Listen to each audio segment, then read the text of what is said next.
안녕하세요. 건포세계 김용필입니다.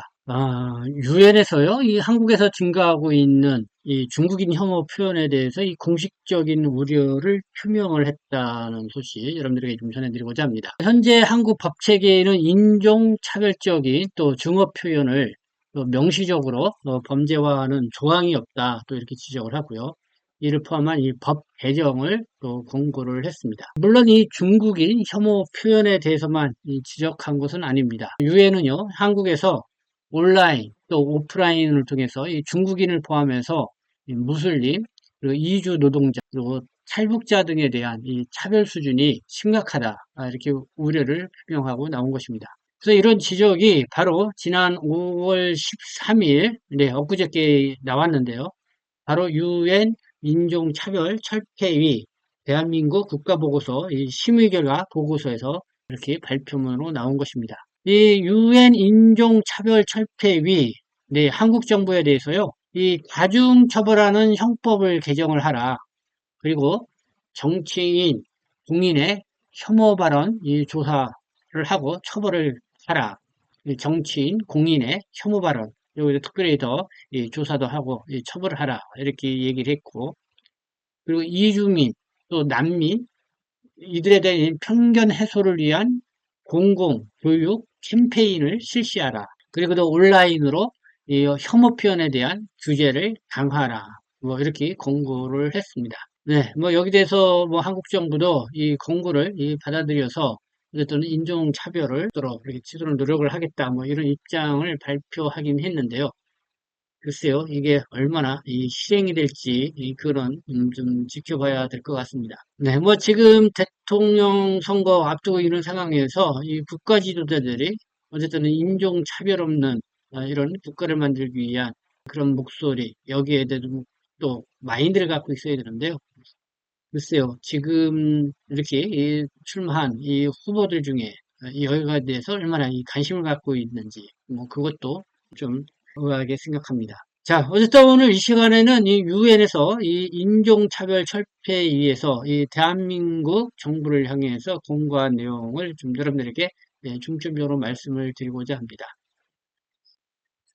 저희 동포세계 유튜브 방송 또 여러분들 항상 함께 해주시고, 그리고 또 저희 또 유튜브 방송 이렇게 광고로 후원 협찬해 주는 곳 있죠. 네, 먼저 어디부터 소개해 드릴까요? 네, 세운병원.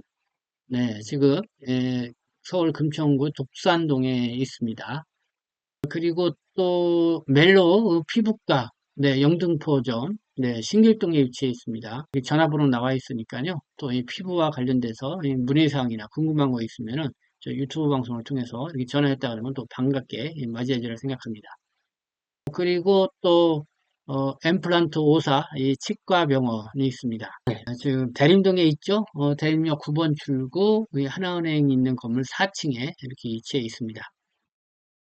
자, 그러면은 유엔이 한국 대한민국 정부에 권고한 그 인권 철폐와 관련된 그 내용 한번 보도록 하겠습니다. 먼저 한번 주요 내용을 한번 보도록 하겠습니다. 자, 인종차별적 혐오 발언이 증가하고 있다. 네, 이 한국 사회에서요. 그래서 이번에는 지금 대표적으로 예를 드는 게 대구시 알죠? 거기에도 무슬림, 이슬람 쪽 있는 사람들이 상당히 있는 것 같은데, 이 모스크, 이 권리, 이 반대 시위가 있습니다. 그래서 또 이 무슬림 커뮤니티에 대한 혐오 발언, 이런 것들이 있다. 그리고 또 미등록 이주 노동자에 대한 구금, 또 협박 사례, 이런 것들도 언급하면서 우려를 좀 표현을 했다. 이런 내용이 있고요. 그래서 인종차별적인 혐오 발언 이렇게 증가함에 따라서 이 법 개정도 공고를 했습니다. 현재 이 대한민국 법 체계에는 인종차별적 증오 표현을 명시적으로 범죄화하는 조항이 없다. 이 부분을 지적을 한 거죠. 인종차별적 증오 표현을 명시적으로 범죄화하는 조항이 없다. 법을 만들자 뭐 이렇게 했는데 뭐 법안이 형성되어 있긴 했지만은 계속 반대에 부딪히는 그런 측면이 있습니다.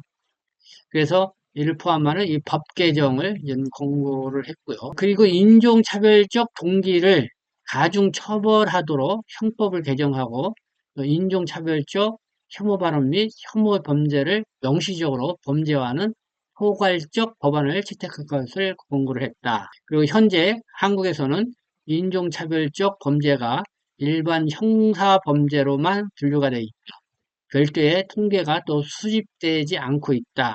뭐 이런 부분도 저기 지적을 했습니다. 그러니까 지금 인종차별적인 범죄, 일반 뭐 형사범죄로 이렇게 좀 분류되고 있고 여기에 대한 통계조차도 잘 수집되지 않고 있다. 뭐 이런 실태까지 유엔 인종차별철폐위원회에서 지적하고 나왔다. 이런 부분입니다.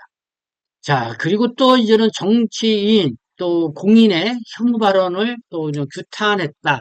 네. 정치인과 공인의 혐오 발언에 대한 조사 및 처벌을 촉구하고 이주민과 난민에 대한 편견과 적대감을 해소하기 위한 공공교육 캠페인 실시를 제안을 했다. 네, 이런 내용입니다. 특별히 뭐, 이 부분에 대해서는 우리 이 중국 동포 관련 뭐 그런 내용들이 좀 많이 부합이 될 것 같습니다. 한번 이렇게 사례들 한번 볼까요? 지난해 12월 26일, 네, 황교안 전 국무총리, 한 인터넷 매체 기구에서 중국인 해커 부대 90명이 중앙선거관리위원회 선거연수원에 침투를 했다. 이렇게 주장을 했고, 그리고 이어서 지난 1월 16일 선거연수원에서 중국인 간첩 99명이 체포돼서 일본 오키나와 미군 기지로 이송이 됐다. 이 스카이데일리가 또 이렇게 계속해서 보도를 했죠. 그래서 이 중국의 이 선거개입 음모론이 확산이 됐습니다. 물론 이런 음모론이 아니라 이게 정말 이 사실죠. 이런 게 확실하게 있는 아니면은 입증할 수 있는 그런 부분들이 있다고 하면은 네, 그런 좀 신뢰할 만한 아니면은 충분히 의혹을 가질 만한 그런 물증이라도 좀 흔적이라도 나왔다고 하면은 사실 이거는 뭐 한국의 또 민주주의체에서 중요한 문제이기 때문에 꼭 짚고 넘어가야 할 그런 부분이라고 볼 수가 있죠. 근데 이번에 이 상황을 봤을 때는 좀 그런 부분들이 좀 미흡하지 않았나.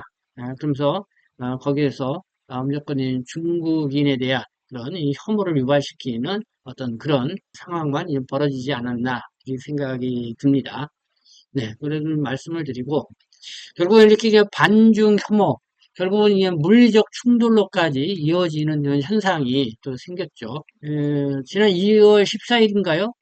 이 캡틴 아메리카라고 하는 그런 영화 속의 그런 복장을 입은 한 남성, 네, 윤석열 전 대통령 지지자라고 이렇게 자기를 소개를 했죠. 그러면서 이 명동에 있는 주한 이 중국 대사관에 이런 대들이 난입을 시도를 하기도 했고, 그 다음에 또 윤 전 대통령 탄핵 반대 시위 참가자들, 네, 시진핑 중국 국가주석에게 뭐 욕을 해봐라, 뭐 이런 강요를 하면서 이 사상 검증을 하는 그런 사례도 있었습니다.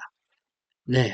어쨌든 한국에서 이렇게 한국이 좋아서 한국에서 와가지고 뭐 공부를 하든 일을 하든 열심히 사는 사람들한테 너무 이렇게 이 사정 강요를 하려고 하는 이런 뭐 중국에서 왔다는 그 이유만으로 이렇게 무분별한 이런 혐오와 뭐 이런 부분들은 우리가 반드시 바로잡아 나가야 된다 이렇게 생각이 듭니다. 그리고 또 제가 몇 번 또 방송 드렸죠. 지난 4월 17일 밤 이 서울 광진구에 있는 건대 양꼬치 거리에서 또 그런 불미스러운 또 일이 또 발생을 하기도 했습니다. 그래서 유엔은요, 이 좀 영향력이 있는 정치인이라든가 또 이렇게 공인, 뭐 매스컴, 미디어 여기도는 해당이 되죠.